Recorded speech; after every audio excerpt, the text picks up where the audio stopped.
Hello everyone, my name is Zelda Kelly. I'm with Psychic Secrets, and these are my tips for you to become a tarot card reader or cartomancy reader. I have been reading the regular playing cards and the tarot deck for 47 years. These tips will help you. Believe me, they will help you. The one that I want to tell you is, first and foremost, make sure that you become familiar with your card deck. When you get a card deck, whether it is a regular playing cards or if it is the tarot deck, don't share them. Don't share them with other people. Don't let others handle them. Don't anything like that. Don't let that happen. Why? Because you'll put the energy to someone else on them. And you don't want that. It's all about your energy. When you get a new deck of cards, shuffle them, work with them, be with them. No, sometimes I've even put them under my pillow, and it sounds a little crazy, but get that energy going that you need. And that's the first and foremost thing that you need to do, is get familiar with your cards before you even start reading. And keep shuffling, because a new deck, and especially, well, both tarot and a cartomancy deck, they'll come just by suit and by number. So you really have to make sure that there's a good mix of the cards before you really start to read with them. And when you do readings for the first time, easy does it. Don't try to put out a great big spread and interpret it this way or that way. That's why you want to be familiar with your cards. Lay out 3 to 5 cards only, 7 tops, and you'll start seeing how they all fall together. And especially the playing cards, you can put them together and know how they work with each other. The other thing is, be familiar with the numbers on your cards. With the playing cards, you see the numbers there. Each mean a particular thing. There's 2 separate ways to read a playing card deck, and that is first by number, secondly by suit, then putting them together. Each suit means an element. Each number means something within that element. And you know, the tarot deck came from the playing cards. So when you're using the tarot deck with the playing cards, they're not really the same, but there's some meanings that correlate with each other. As an example, the death card in a tarot deck is actually the 10 of spades, the way I read in the playing cards. Now, there are certain types of ways to read the cartomancy deck. There's an Anglo-Saxon way, there's a French way, then there's an American way. I invite you to make it your way. That's right, make it your way. Know that there's meanings that correlate with each other, that work with each other, and just know that you will start picking up. The cards will allow you to know what the meanings are for you. Some of the meanings of the playing cards are really my own particular way of reading. I will have those meanings available one day that you can actually receive those, purchase those, and you can start reading in the way that I'm reading. But for now, know that each card has its own meaning. Lay them out, learn the meanings, and you know what? If you have to write the meaning on your deck, that's okay. What's wrong with that? I mean, after all, the tarot has meanings, right? You see that? That's the Hermit card. They have meanings, so why not write? You can write there on your cartomancy deck. It's fine. The other thing is to make sure that you understand that there's numerology that really comes into play for many of the cartomancy readings. Adding the numbers can be timing. Aces are timing cards, just in the cartomancy as well as in tarot. So just know that there's some similarity, but yet there's some that, well, only has meaning particularly because there are 54 cards with 2 jokers. I read with both jokers.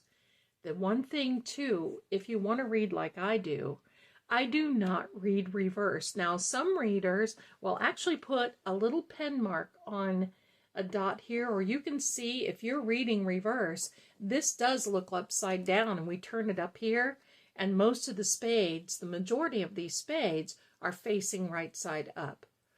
I don't read reverse, nor in tarot, nor in cartomancy. The reason being is because, well, don't we know things are upset enough?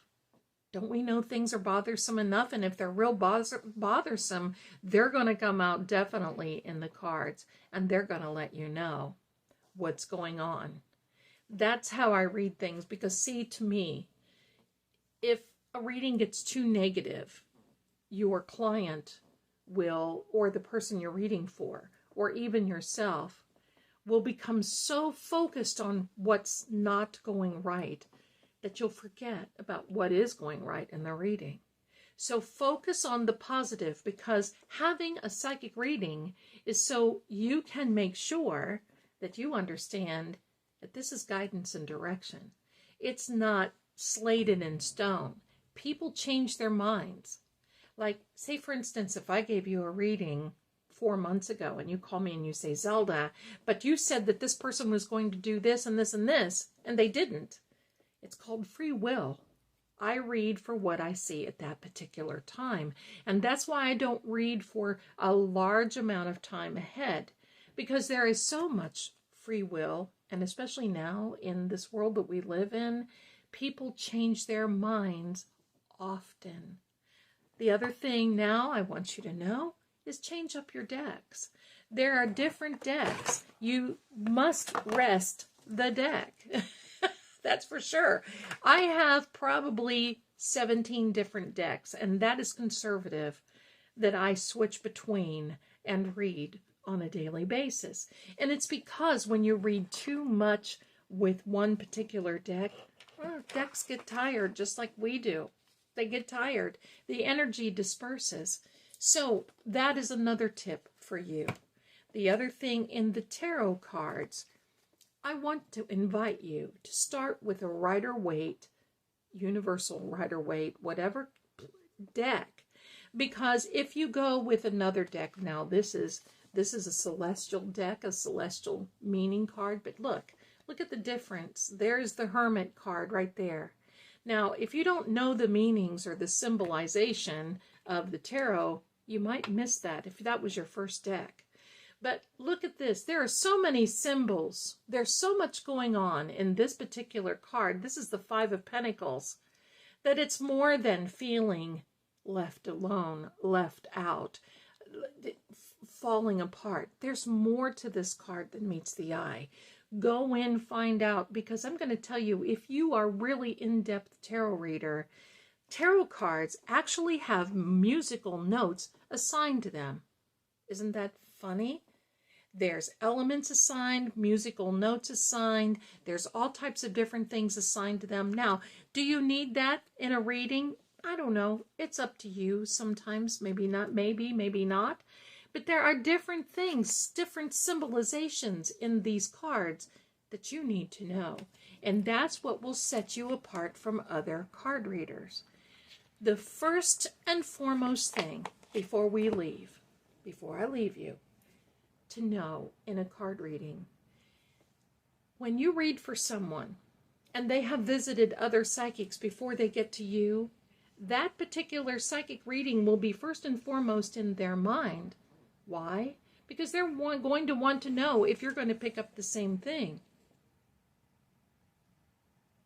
You're going to pick up their thought process. Maybe not necessarily what is happening, but you're going to pick up the thought process. So be cautious about that. And sometimes you can tell that on a card. Sometimes you just have to say, did you visit another reader before you came to me? Now, it's okay that people do that, but people psychic hop.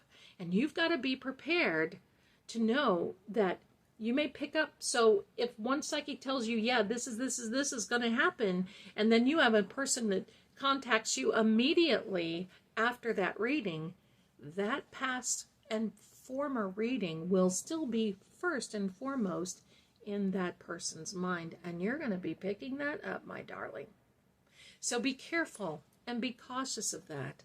And I hope that these tips will help you in becoming a very good and seasoned reader. And most of all, you have to practice. Even if you sit by yourself and you look at the meanings, it takes research and it takes practice. I've been reading, like I said, for 47 years, and every day I learn something new. And that's what it's all about. I want to thank you so much for watching. If you'd like to have a personal reading with me, come on over, visit me. I'm at psychicsecrets.com. You can see right here on the screen. Visit the website. I'm at extension 11. Come on over and read my bio. I'd love to have you see me. And we can have a call if you'd like to. Or you can find me on social media as Psychic Zelda Kelly. Either one, you're going to see me here. And I am glad to bring this to you. So please like or share or let me know what you think in the comments. And I appreciate you so much being here. I hope this has helped you. And I'll see you again next time. Bye for now.